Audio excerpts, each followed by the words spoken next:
Corruption. Complete and utter corruption and an insult upon injury already to Dafonte Miller and by extension to black people in this region.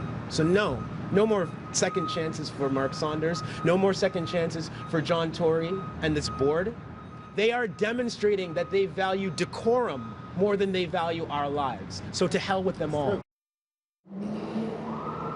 An absolutely fuming Desmond Cole outside of police headquarters today following new revelations into how a department within the Toronto Police Service investigated one of their own, charged in the assault of 19-year-old Dafonte Miller back in December. You can walk away, Mayor Tory? How? Time after time. Intimidation. Toronto police have been accused of a cover-up, as they were again today by Cole, who derailed the police board meeting, which was forced into recess while Cole staged a sit-in before being removed from the room by Toronto police officers and charged. Last December, 19-year-old Dafonte Miller was attacked as he and his friends were walking in Whitby. He suffered broken bones and will lose the vision in his left eye. The suspects in the case are Toronto Police Constable Michael Theriault and his brother Christian Theriault. Their father is a detective with the Toronto Police Professional Standards. Earlier this month, two separate City News journalists were told by the head of Toronto Police Communications that Professional Standards was in no way involved in the case. Today, reading from a prepared statement, the chief of police admitting Professional Standards was, in fact, involved.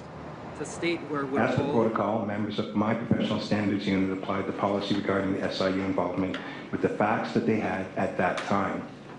They made their decision not to invoke the SIU based on that information. One of the other major issues with the entire investigation is that neither Durham Police nor Toronto Police contacted the SIU to investigate, even though an off-duty Toronto police officer was involved in the alleged assault. In recent days, Durham Regional Police have gone on the record to say it was Toronto Police's responsibility. The Police Services Act states that a chief of police shall notify the SIU immediately of an incident involving one or more of his or her police officers that may reasonably be considered to fall within the investigative mandate of the SIU.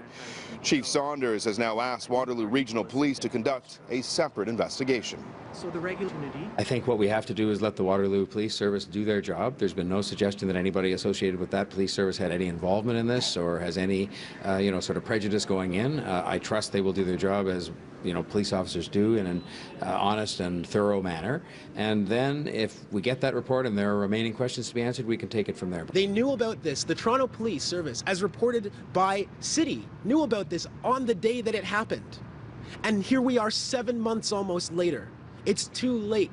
There's no credibility for Mark Saunders to have choice in who investigates now. There's no credibility from this board, and since they don't even want to talk about it in public as they attempted to do today, they should all resign.